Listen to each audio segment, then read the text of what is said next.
Factory-built systems that are available today are round ducts, fabricated from stainless steel. Most manufacturers apply ceramic insulation to the duct and encase it with a steel casing. Now let's take a look at the factory-built manufacturing process. The fabrication of a standard duct section begins by laser cutting computer-designed stainless steel components to assure consistent, accurate dimensions. State-of-the-art equipment quickly welds the seam. Virtually no off-gassing, clean, and green. As part of the QC process, welds are spot-checked using dye penetrant. Next, the tube is inserted into the flanging machine to create flanges for joining the sections together.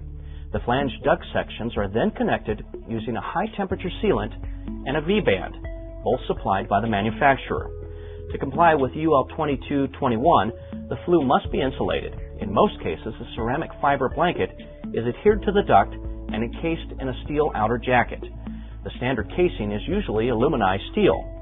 However, several manufacturers offer stainless steel casings for installation where the environment warrants. To illustrate how the sections come together, we'll complete a joint using two duct sections. First, the flange on each section is wiped clean of any dirt or oil. Next, the V-band is filled with sealant and placed around the duct section. Then sealant is applied per the manufacturer's instructions. Metal-Fab requires a thin bead applied to the flange.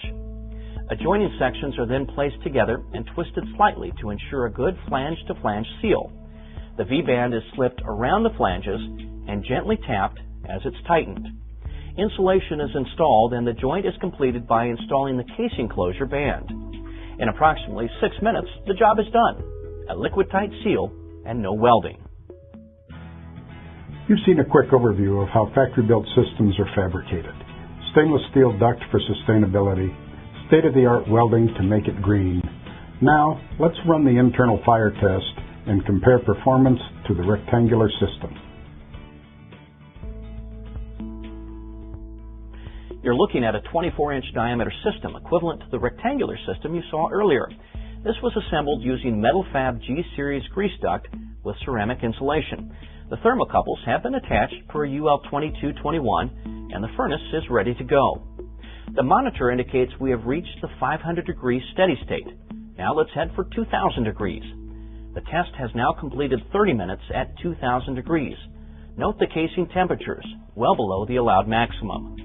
Notice that even though the duct is red hot, it has maintained its shape. Once again, we examine the effects of the structural integrity of the duct system. If passing through a fire-rated partition, it would have maintained the integrity of the fire stop and not pulled away due to deformation.